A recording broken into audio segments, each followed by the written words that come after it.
Alright guys, welcome back. So, a little update. I am getting somewhere finally. So last video I did, I was showing you the Zycoy, and prior videos was having a lot of issues figuring this thing out. So I fixed one problem, and I fixed, once I learned the new update wasn't going to help me, I come up with a better way of doing things. So if you guys remember, in the prior video, anything past channel 16 wouldn't work for my S-Bus stuff. So what I did, which caused me not to have enough channels, period. So what I did to prevent putting, the leading edge flaps and the trailing edge flaps all on one channel, and of course the rudders, not being able to keep them on their own channel, what I did was I added the MPDX1, and it's hard to see, but it's right there, and I kind of did it, and if you guys want a video on that, I can do that. But what it does is it takes one channel and turns it into 8, but it has to be a proportional channel. I originally said it had to be an S-Bus. It doesn't plug into the receiver. It needs to be a proportional channel. So what I did was I made, and I'll kind of show you guys here if you can see this. So my my channel assignment in my radio, 1 through 8 are S-Bus. So those are control surfaces. So I made 1 through 8 are all control surfaces, and they're S-Bus. And then I took, and I also made channels 13 through 16 S-Bus channels. So that allowed me to keep every control surface on its own channel. So that way I can have unlimited programming capabilities.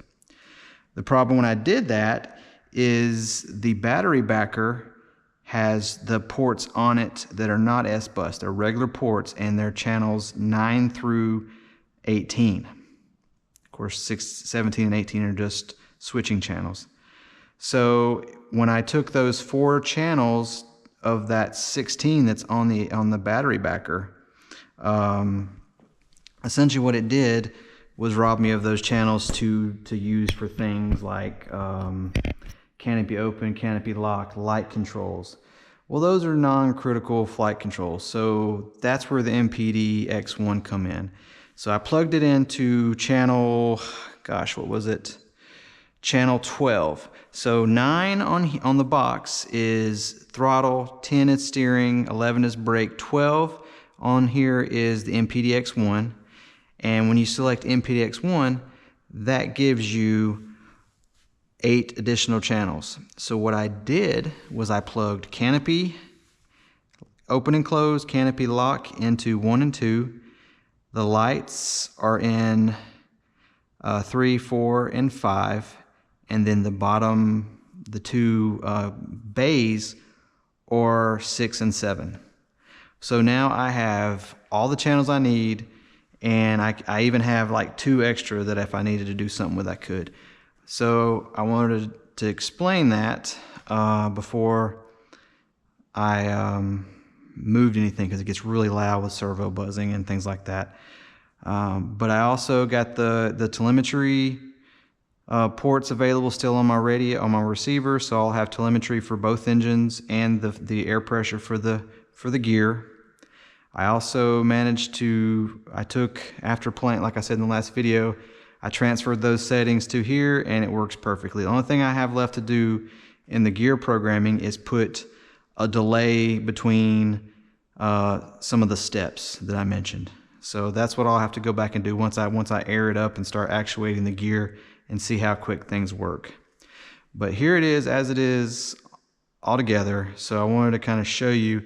So I got rudders, more rudder throw than I need, and the steering works down here. You can kind of see it right there, it's moving. All right, I've got all the flaps, even though they're on channel, they're all on a switch. So there's first position and second position, so full flaps. It might be easier from the, yeah, here you go. So and that brings both aft and the forward flaps down. And then ailerons, or elevators, with the thrust vectoring. Now I can turn the thrust vectoring, I'm going to put it on a switch, but typically the thrust vectoring stays on all the time. And then rudders again, and then ailerons, left, right. So there's all my channels. Gotta love digital buzz. But I have set up all the servos to where, and I checked them with an amp meter, I don't really have any load on these servos. So it's a good setup. So that gets me to a point of now, I've got everything hooked. It's hard to see, sorry guys.